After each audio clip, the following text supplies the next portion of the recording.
Bonjour, dans cette vidéo, nous allons travailler sur une loi de probabilité continue qui est la loi normale. Ce terme normal, il est basé sur le fait que la loi normale va modéliser beaucoup de situations de la vie courante, beaucoup de phénomènes naturels. Je vous détaille un petit exemple. Si je fais un relevé statistique sur 1000 personnes, je leur demande leur taille, je vais avoir une taille moyenne, on va estimer qu'elle sera à 170 centimètres. Si je fais l'histogramme des tailles des personnes, avec donc les effectifs, je vais obtenir, en rejoignant les hauts de ces bâtons, je vais obtenir une courbe en cloche que l'on appelle une courbe de Gauss, et avec la pointe, la, la hauteur maximale au niveau de cette moyenne, c'est-à-dire du 170 centimètres. Et l'essentiel de mes valeurs vont être centrées autour de ce 170 centimètres. Plus on va s'éloigner, moins on va avoir de personnes concernées. Eh bien ça, on va le quantifier dans notre loi normale par deux paramètres. Notre premier paramètre, c'est cette fameuse moyenne que l'on va appeler l'espérance en probabilité. Il faut retenir qu'au niveau du concept, l'espérance et la moyenne, c'est bien la même chose. Donc notre espérance va nous donner non seulement la hauteur, enfin l'endroit où la hauteur maximale de la courbe va être atteinte, mais aussi va nous servir d'axe de symétrie pour notre courbe. Quant à l'écart type, lui, notre deuxième indicateur, notre deuxième paramètre, va nous donner la largeur de la courbe. Je rappelle que l'écart type est là pour mesurer la dispersion des valeurs, l'écart habituel des valeurs par rapport à l'espérance.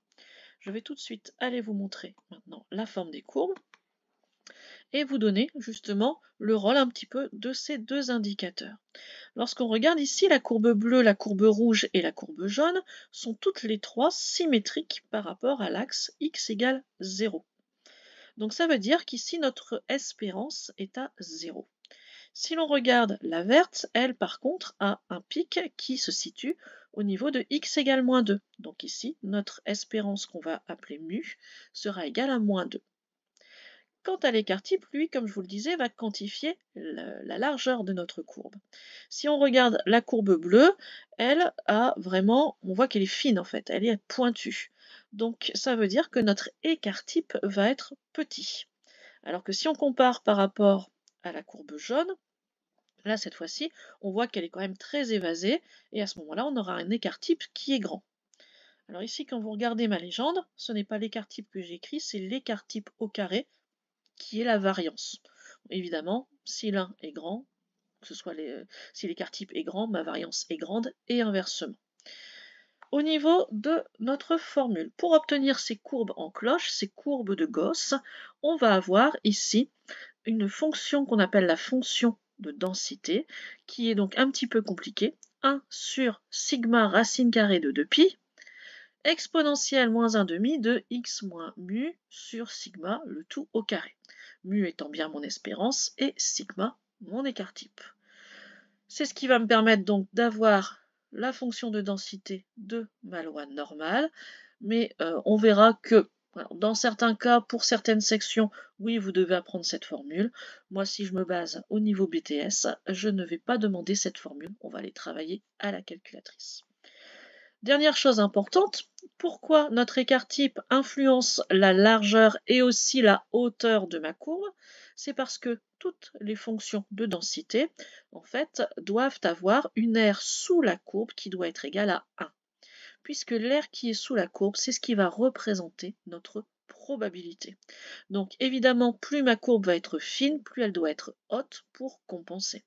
Plus elle est large, plus elle doit être basse pour à nouveau avoir quand même cette aire égale à 1.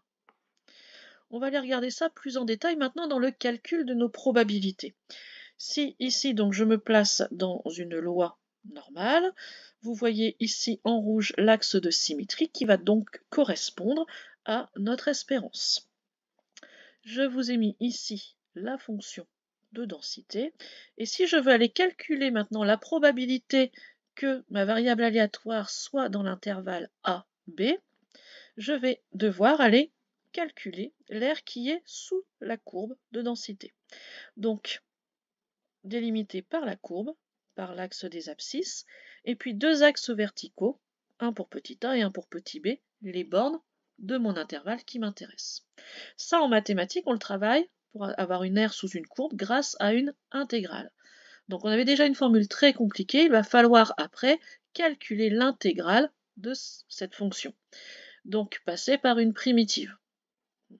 C'est quand même très compliqué, donc comme je vous le marque ici en remarque, on va se servir plutôt des paramètres, des lois de distribution qui sont dans votre calculatrice pour aller faire les calculs. On les fera vraiment exceptionnellement à la main. Et en BTS, on ne les fera jamais à la main. Quelques remarques supplémentaires sur cette courbe et sur ces calculs de probabilité.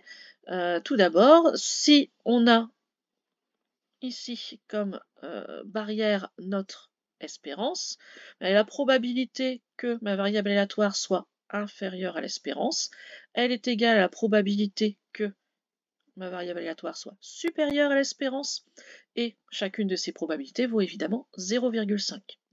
Ça, c'est dû à la symétrie de notre courbe et au fait que l'aire totale sous la courbe doit être égale à 1.